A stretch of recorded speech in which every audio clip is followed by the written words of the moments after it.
Assalamu alaikum warahmatullahi ta'ala wabarakatuh bandiraɓe on kofnama on gelanama hayruji ɗi duniya be alahira mo moɗon pukara e moɗon biyeteɗo abdoulkadir aboubacar mi wardani on be vidéo kesol inchallah vidéowol dow ko larani téléphone meɗen téléphone ji android mi wardani on be vidéo majum bako en nasta nder vidéo man en dara ɗum imejum en gewta bo ɗum imejum sibtinorgo faki o moɗon tata on gejjito on abona ha chaine meɗen je Fasaha TV ɓawa ton abonné majum mbiɗana vidéo ji meɗen like ɓawa ton mbiɗani vidéo ji meɗen like bo on partage ana sobiraɓe moɗon machallah a aboni déjà vidéo ji en kollata hande vidéo on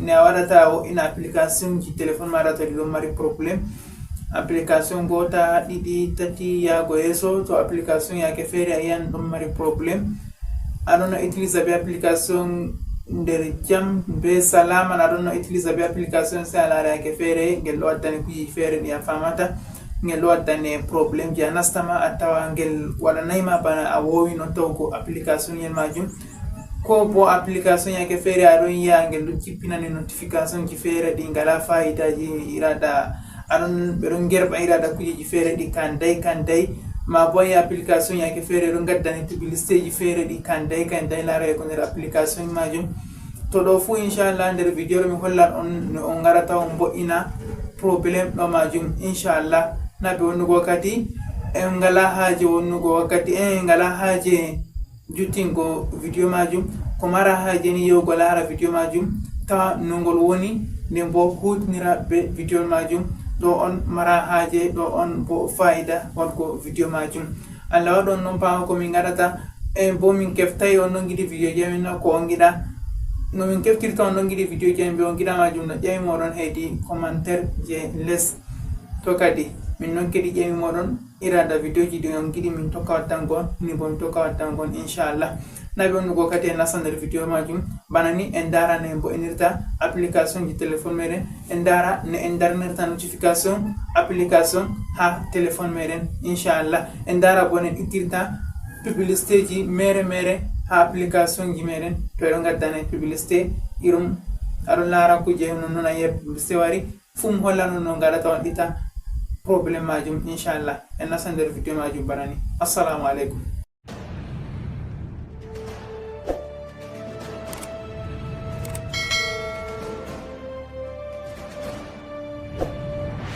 Assalamu alaikum warahmatullahi ta'ala wabarakatuh bandiraɓe on kofnama on gelanama hayruji ɗuɗɗi ɗi duniya be alahira ɗum moɗon mo on andiri be inde abdoulkadir aboubacar inchallah en gardi be vidéo kesol hande bo no en kollirta yake irada application ji goɗɗe yiyan yake feere ɗi ɗon dokka goɗɗo masala ko bo ɗi ɗon dokka goɗɗo probléme ji ɗi ɗon gerɓa kujeji feere notification kujeji feere ɗi a yiɗa larugo to mi hollan on lawol no jata on darna application majum haɗa huwugo application majum acca wattango notification ji feere ɗi lataki musamman bana application yel ngel ɗon mari boteji ɗuɗɗi sosai nden bo ɗi ɗon gaddana kujeji kanday larego ha téléphone meɗen mi hollan on lawol no jata on darnira ɗo majum ɗo aran ko en kaɓɓi e bolwal dow hala application to ɗiɗaɓo majum bo ko en kaɓɓi wolwugo dow hala application yake feere a yiyan application ngel ɗon huwane dow boɗɗum laɓɗum tan wala probléme koɗume be koɗume sai a yiya ngel acci ngel huwantama bano a wowino application huwante to kanjum bo hollan on lawol no jata on bo'inira application majum ngel warta normal inchallah en nasta nder vidéo meɗen bana ni bayani ko wolete pat en arti en bolwi daga ha fuɗɗam vidéo inchallah ta jite abonugo ha chaine meɗen hedi jungo ma nyamo a yiyan ha ɗo windi abonné ko bo ɗo windi subscribe a ɓiɗɗa dow ton to a ɓiɗɗi dow ton dante palon taton sai a ina dow palel dowayel arandeyel ɗo ɓawon taɗo sai ta ejita ɓiɗɗango vidéo meɗen like ɓawo ta ɓiɗɗani vidéo man like ta ejita partage ango sobiraɓe maɗa en nasta nder vidéo majum bana ni machallah to a nasti bana ni en lara application ji en yiɗi en wolwa hala dow magel inchallah ko fulfulde jiɓoɗo gen seɗɗa application ngel giɗɗen wolwango jonta inchallah en binda Phoenix ɗuɗɓe ɗon mari application majum ɓe ɗo hutindira be magel ngam télécharge go statut be bo ko nandi be majum to a nasti nder application man bana ni to ngel waddani notification ɗi kanday min mi meeɗai hutinirgo be application man goɗɗo on fe'ini ƴamol muɗum mi yiɗi mi jabo ƴamol majum mi waɗa vidéo nde woore ngam woɓɓe bo nafitoro be video majum.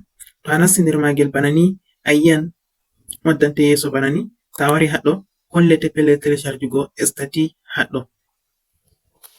To a nasti haɗɗo nda waddanma nda pellel image, nda document, nda music, nda video, nda application, nda page, nda whatsapp be ko nandi be majum. En nasta ha whatsapp haɗɗo. To en nasti ha whatsapp ɗo kala ko yerɓanma ngal whatsapp pat nda kujeji majum bana ni haɗɗo. To a wari a nasti ha video kala ko yerɓanma a yerɓi video je a yerɓanno yimɓe gal whatsapp pat nda ɗum haɗɗo. Ɗo image ɗo kujeji je en tokki yerɓango yimɓe be ko ɓe tokki yerɓango en fu gal ɗo. To a nasti ha sticker bo sticker je tokki yerɓango be je tokki yerɓango yimɓe fu nda ɗum haɗɗo. To a nasti ha document to ɗum document je a yerɓan yimɓe a tawan haɗɗo. To a nasti ha audio bana ni a tawan audio je a yerɓan yimɓe be je ɓe yerɓanima. To a nasti ha gif a tawan gif je ɓe yerɓanima be ko a yerɓan yimɓe. To a nasti ha profile photo a tawan profile photo yimɓe je a hosi. Haɗɗo wallpaper a tawan fu ni an kam nda kujeji majum ɗo vocal je a tokki yewtugo be yimɓe pat a tawan haɗɗo. Kala vocal je a yiɗi nantago pat a wari a nasti ɗo a tawatan vocal majum a heɗi ton. Be ko nandi be majum ɗo bo luttuɗum order. To ta wurtake fahin aran ta wurtake a waran a yiyan nda kujeji banni to telephone ma ɗo shofa a wara ɓiɗɗa haɗɗo ha phone box ta battery ma to ɗon yara a wara ɓiɗɗa ha ɗo. An kam ɗo kam fu en kamɓe man ngaran bayani majum daga ɓawo. A wurto a ɓawo kadi en wurto application man sam. To en wurtake application majum sam sai a wara a nasta a i'ya do application man ha neɓa je'ina honduma do application man ha neɓa bana o yimi je'ini ɗum. To a je'ini toton ha neɓi a yiyan waddante kuje ɗiɗi bana ni nda sai a wara a i'ya ha je ɗo. To a i'yi do je ɗo directly nastinta nder application majum. Larugo application man ɗo waddana notification. A tawan babal notification man ɗo huɓi bana ni min mi désactive no ngam ngel no ɓilla yam. Ɗo na sai application je ɗo ko application je ta yiɗi a acca application man darna tango notification ni ngam andi notification ma ɗon nder ko o ko yarnata ba telephone waɗa ɗon go'o nder ko waɗata telephone yara battery. To a nasti ha ton man bana ni sai a wara nasta haɗɗo notification ɗo ko application je to a nasti bani to a nasti notification hollete bana ni a tawan ɗo active bani sai a wara désactive je ɗo ɗo. Ɓawo to a désactive ni to shikenan kala ko ɓe yerɓi application man pat warata hollitama ɓe ɗon ko ɓe yerɓi. So a nasti nder magel a yaha tawa alhali ɓe yerɓanima kuje hedi application man. To yiɗi whatsapp, to yiɗi facebook, to yiɗi instagram, to yiɗi telegram be ko nandi be majum kala application ko je pat je marata notification ta nasti ton a yahan darna notification majum. Inshallah en timmidiri be application yel ngel kam. To application ɗiɗaɓel bo je en giɗi na application ɗiɗaɓel jawabu waɗiɗama nga en giɗi jabo laatago application to ɗo hokke masala mana application man ɗum no huwane bien c'est bien en andi application huwirta a yiɗi a darna application man warti huwanta bana irin ngel jiɓorake ma a famantangel. To kanjum bo mi yiɗi holla on lawol no njata on dartina application majum to ngel huwantama bano wowa application huwirante. Masala nda bana application ngel ɗum no huwana no bien amma ngel warti ngel huwantama bano mi yiɗi sai a ɓiɗɗa dow magel ha neɓa bana ɓiɗɗino application je premier en hollina ɓiɗɗirta ha neɓa. Ta ɓiɗɗi waddante bana ni sai a wara nasta ha je caka ɗo. Ta nasti ha je caka ɗo waddante bana a yi bani ɗo no yi nda ngel magel ɗo mari notification a tawan nda notification man ɗo active sai a désactive. Ɓawon ta ɗon sai a wara a jippo ha les a wara a tawa ha ɓe ɗo windi storage and cache. Mi anda no windirta be français ɗo be anglais on mi hollirta on ɗo. Sai wara iya ha ɗo storage and cache go ta wara ɓiɗɗi ha ton waddante kujeji bani a lari bani waddani ma ɗo sai a wara a nasta ha les a wara ha les ɗo a wara iya ha clear storage. Ta i do clear storage waddante bindi ɗiɗɗi bani ɓe mbi a yerdake a woggan kala ko on meɗi no huwugo be application man na yes en gerdake sai ngara en ngaɗa okay ngam heɓa application meɗen warta bana nane. To a ɓiɗɗi okay sai a wara ɓiɗɗa ha je ɗo bo en artiran no be je ɗo a artirta sai hidde ko ɗo no amma en loro en ɗabta application fere. Masala nda application ko bana nda alquran ɗo ɓiɗɗa dow ton ha neɓa sai wara ɓiɗɗa app info. Ta wara ɓiɗɗi ha app info sai wara nasta storage and cache go ta nasti ton sai wara arta a utiliser be je ɗo. Ta utiliser be je ɗon yawa timmi banni sai wara utiliser be je ɗo bo bana mi hollino on ha aran.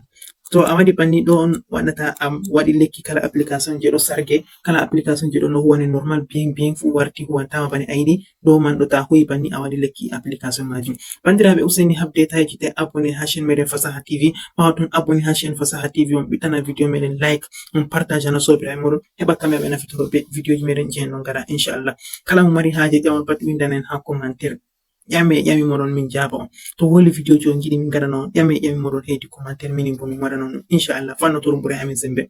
Ɓawon ta ɗon bo numéro WhatsApp am nda ɗum ɗo ha mi je'ina non ha sera ɗo 695 11 70 43 ɗo on numéro whatsapp am je jotta. Numéro whatsapp am jon andi no 694 numéro majum huwata 94 77 13 90. kala mo ɗo mari numéro on pat o itta nga téléphone mago nga huwata kanga. numéro am je ɗo huwa jotta mo mari haaji am pat 695 11 70 43 ɗo on numéro am je ɗo huwa jotta ngam ma tottirgo be amin. assalamu aleykum warahmatullah.